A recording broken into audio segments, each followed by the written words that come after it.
Hey guys, Fox here. Time for some Game Gots. It's been a month and a half, 2 months. I don't know. I can't remember. I get pretty bad at this. But my container box here of pickups is getting quite a few things in it. And I thought I would do a Game Gots video, show everything off, see what people think, and then I will get to put it away. So, without further ado, let's go ahead and get started. Here's something I've been looking for quite some time. And to give a hint on it there's the Working Designs logo. But what we have here is the map of Vey. There it is. My copy of Vey was missing this map, and I was very excited when I finally found somebody on eBay just selling the map. Because I think that's pretty rare to find. Usually these are all gone and attached to a game for all the collectors out there, because we all know Working Designs is quite popular to collect for. But yeah, I found this at a steal of a price. Somebody just had it up there. They threw it up there for 30 bucks. I jumped on it. I'm surprised it was there, to be honest with you. So very happy to have this to actually complete my copy of Vey. Up next, I have a couple of repro carts. Hear me out though. These are only released in Japan, so they never got translated or sent over here except for whatever random fan translations did it. So I found a company called, I believe it's Enigma Customs, and I believe they're based out of Australia. And what they do is they put together these repros and make sure they have translated discs, or if you just want manuals, they do all kinds of just separate things too. If you just want like an individual item, like simply just a translated disc, that will work on your system. So I got 2 Sega Saturn games as I wanted to check out what they have. I haven't ordered anything from them before, so I wanted to give it a shot. So the first one up is Falcom Classics, and this was released in Japan, and it had a Dragon Slayer on it, Xanadu, and the first Ys. So I thought, wow, that's pretty cool. I really would like to try Dragon Slayer Xanadu sometime, but Dragon Slayer was released here, but it's very expensive, and I believe it's on the Turbo Graphics. I'm not sure if Xanadu was even released here. Ys was, of course. We have a million different ways to play the first Ys, but very cool. So happy to have this, and I did test it out. The discs would not play on my Saturn natively, which I was kind of shocked. I thought they might work, but you know, to be fair, that these were burned discs, and they do have printed on covers and everything like that. So Falcom Classics, but as you could say, verbatim disc here. So it's a printable CDR, and the game is on there. The way I got it to work was I already have an action replay for my Saturn that has pseudo Saturn loaded on it. So I went and grabbed that, put that in there just to see if it would work, and boom, it loaded up perfectly. So it probably needs the help of pseudo Saturn or some other means. A lot of these will come with manuals. This one did not. It did not have a manual option, probably because they just didn't have a copy of the manual to translate and to build out, at least not yet. The other one I got, was very excited for, is Dragon Force 2. Not seen as good as the first game, but nonetheless should be fun to play, as it takes place 500 years after the first Dragon Force. So I do want to play this. It has some more mechanics, has more detailed sprites and portraits and all kinds of stuff in it. So I think it'll be quite a bit of fun. And I did load this up, and it plays nicely. I'll have to do a short of these two just so you guys can kind of see what they look like, or if they have any cinematics at the beginning or whatnot. I know this one does. I don't think Falcom Classics does, but we'll see. Excited to have those. All right, none of this is in any particular order, mind you. I just am grabbing out of here and putting them out. So up next, I ordered a couple games from Serenity Forge. They've made quite a few games in the past. I'm trying to think of some other ones. I know I have some, but nothing coming off the top of my head. I'm looking at my wall here in front of me, and I'm sure there's some up there, but I can't name any off the top of my head. Anyway, what I picked up was Long Gone Days, and this is a little, I think it's a tactical RPG, but it looks pretty cool. Decently well received too. It was released quite a while ago, I think on Steam or something like that, probably 2019 or something like that. But yeah, excited to play this and have a physical copy. I also picked up for the PS5 a Space for the Unbound. This one looks interesting as well. This seemed more like a visual novel style thing, and I think there might be some RPG mechanics too as well, but I'm not 100% sure. If any of you have played either of these titles, let me know what you think of them. These were kind of a shot in the dark. I'm hoping that they're pretty cool. They might not be. We'll see. Hopefully they stay in the collection. Oh, okay. So I picked this up probably a month and a half ago, as it was shockingly deeply discounted on Amazon. I think I picked this up for $35. But it is the Neo Geo Super Mega Pocket. So this is Evercade's very it's entry level systems. They work great. They have decent battery. They got stereo speakers. They work just fine. Oh, do they have stereo? It might be a mono. I can't remember if it's on the sides or not. But what's nice about these Hyper Megatech versions is that they include a lot of games on them. So they have like a Capcom one, a Taito one, now this Neo Geo one. There's a few others too. I'm sure there's an Atari and all kinds of stuff. So it'll come preloaded with a bunch of games on it. Here's a list of them there, like Blazing Stars, Alpha Mission, King of Monsters, The Last Blade, Samurai Shodown, Metal Slug. So very cool. And in the back of the system, there's a removable bit right there, and then it's Evercade cart compatible. I'm not sure if it's all of the Evercades. I doubt it. I think you need at least the EXP or the Versus to handle some of the games. Some of these are just not powerful enough. But yeah, excited to have this to add to the collection. These are a ton of fun to play around with and very budget friendly. Let's see here. Oh, I got a couple Game Boy Color games. I picked these up on eBay super cheap. I was watching a GameSack video, and Joe was talking about these two titles here, and I decided to go ahead and pick them up. They're pretty cheap. So for the Game Boy Color, it's Turok Rage Wars and Turok 2 Seed of Evil. These looked pretty fun. They're kind of like top-down, like shoot 'em style, run-and-gun shooters or something like that. They're a little different. They're not first-person shooters like the N64 Turoks or whatnot. So happy to have those. Yes. I had some Nintendo Platinum points expiring, so I logged on to see what the hell they got, to see if I can just maybe order something physical, because that's what I prefer. And I did find something. And I got this little tin here, the Roost Le Boucher. And these are like little coffee coasters that come in this tin. It's pretty cool. I'll open it up so we can take a look. Unfortunately now, with Nintendo's rewards stuff, you used to get that stuff shipped to you for free. Now you still have to pay the shipping now, which kind of stinks. These are nothing special here. So they're just the logos on cork. So at least they're cork backed, so they'll work as coasters. I really wouldn't use them. They're pretty thin. I have a feeling a lot of condensation on here would pretty much ruin this, but still kind of neat. A little Animal Crossing nod there. A couple more Game Boy titles here.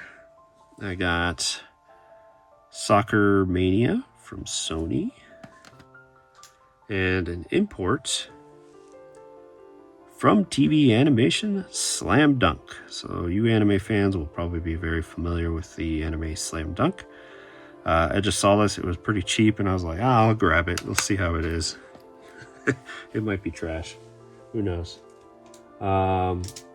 We got some Game Boy manuals. That's right. So I was in Florida in June, and I decided after doing some vacation-y things like Disney and all that with the family, that I'd take an afternoon and drive around the Tampa area and look at some game stores. And that's where I found those last two Game Boy games. And I also found all these manuals for dirt, like 50 cents a piece. So we got Spot, the video game. We have Pipe Dream. Dexterity. Torpedo Range. The Jungle Book, and last one is Star Trek The Next Generation. Very cool. I don't think I have any of these. I might have the Pipe Dream one, but I'm not sure. But excited to grab. Some Super Nintendo games I found. I got these all, they had like a sale. It was like buy two, get one, I believe. So I picked up 3 Super Nintendo games. First one is Battletoads Double Dragon. Pay attention to the price because, like I said, I got one for free, so that's really nice. Pretty clean cartridge. Don't have that in the collection. Another one was the Mighty Morphin Power Rangers. I remember playing this as a kid, so that's kind of fun to grab. And I probably got that Power Ranger one for free. The last one I found, which I'm excited to add to the collection, is Axlay. This is a shooter. Very popular one too, so fun. Excited to pop that in and play that too. All right, moving on.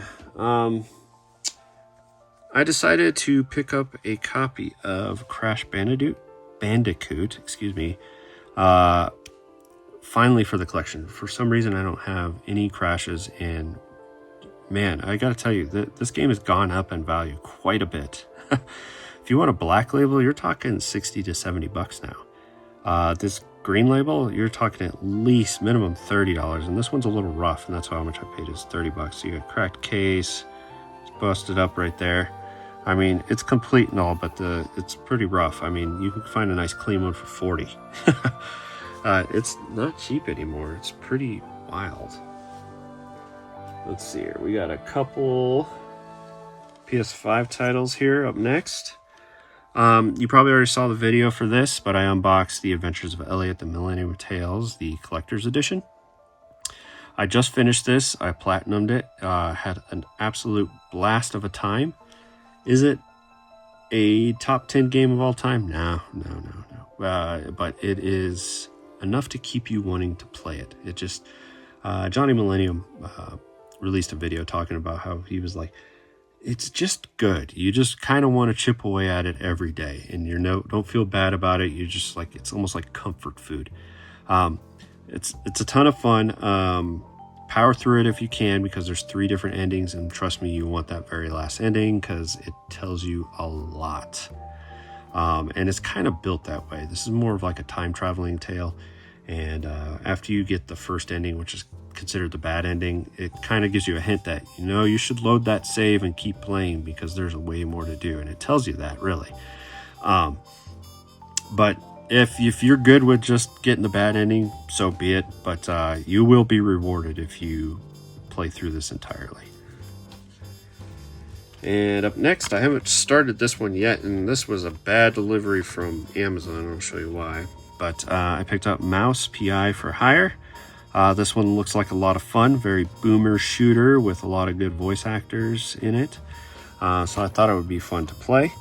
A lot of people seem to at least enjoy it. This seems like a pretty standard 7 out of 10 type title. But Amazon likes to ship things damaged. I almost threw a fit and told Amazon to send me another one because they did bend this, but everything inside was fine, so I'm not really worried about it. It's not a terribly expensive title either. So, all right, and then what else do we got here? Did I not show these off?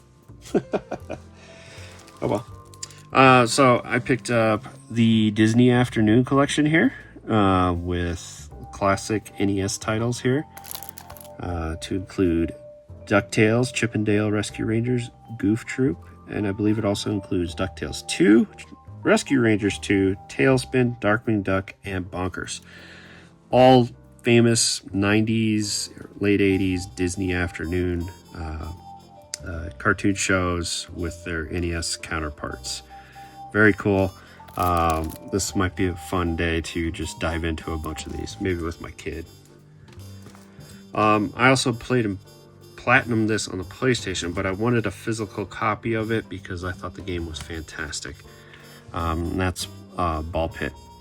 Very, very fun, very unique, very different type of game where you just kind of play, you just shoot balls up to get through all these enemies and stuff and beat bosses and all that. It's roguelike, so once you die, you go back, you improve yourself just a little bit in the town, and there's some town building mechanics, but it's nothing complicated at all. It's just you got to play some of those buildings so you can get some bonuses. That's pretty much it. Not complicated, a lot of fun. Highly suggest you guys give this one a shot. Oh, I did pick up another game. Let me get this out of the plastic because there's stickers all over the front of it.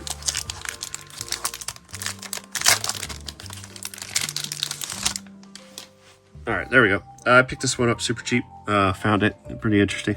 Blaster Master Blasting Again for the PlayStation.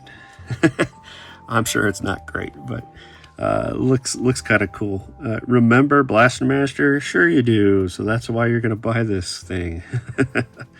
But I figured it'd be funny to at least pop in and play around with it for a little bit. If it doesn't interest me at all, I'll just probably resell it or something, but we'll see how it goes. Last thing, oh yes, not the last thing, because I have something else to show you. This just reminded me. A good buddy of mine, Aaron, sent me a 3D printed awesome thing, which I'll show you here in a little bit. But he also gifted me a game that I would probably really enjoy from Devolver, and that's Card Shark. I love me some card building games and card games in general. So this looks like a ton of fun. You got I love card games, especially like Balatro and stuff like that. So never heard of this one, but I'm excited to give it a shot. He also included, looks like some kind of pre-order bonus, but it looks like a deck of cards from the game, which is very awesome. All right, hold on one sec, and then I will grab video of the very cool thing that he sent me. All right, here's the very cool Game Boy cartridge case that he thought was pretty cool. Knew I had a massive Game Boy game collection, and was like, how are you storing your games? And I just showed him some random bins I bought at the Container Store that hold like a bunch of games, and they I had like 12 of these things holding games because, as you guys know, I have quite an extensive Game Boy collection. So he was like, I want to make this and see what you think about it. So I was like, very cool, looks awesome, let's see it. So he sent it my way, and he had to put it together here with some screws and stuff to hold up all the walls and whatnot. But very nice, like the logo. Only critique would be, this logo would be awfully cool up front too, because this is kind of the part that sticks out on the shelf. So you just pull in there, put this down. I put these on here to help myself know where games are in the collection, so I don't really have to alphabetize. If I get games, I throw them in here, good to go. Sad thing is, I already filled it up. But you just grab a tray here, pull it out, and it holds 12 games per tray. Just like that. And there are a bunch of them. So this is super cool, very space saving, and a cool way to just store your Game Boy games in an organized fashion and easy to find stuff. So what I did is I made a small Excel spreadsheet on like my phone and just labeled each drawer ABC A through J, and then just said what games are in each drawer, and it was pretty simple. So very excited, very happy to have this. can't wait to commission him to build me another one, because I think I need 2, maybe 3 of these bad boys. Alright guys, hope you enjoyed these Game Gots, and thanks for watching.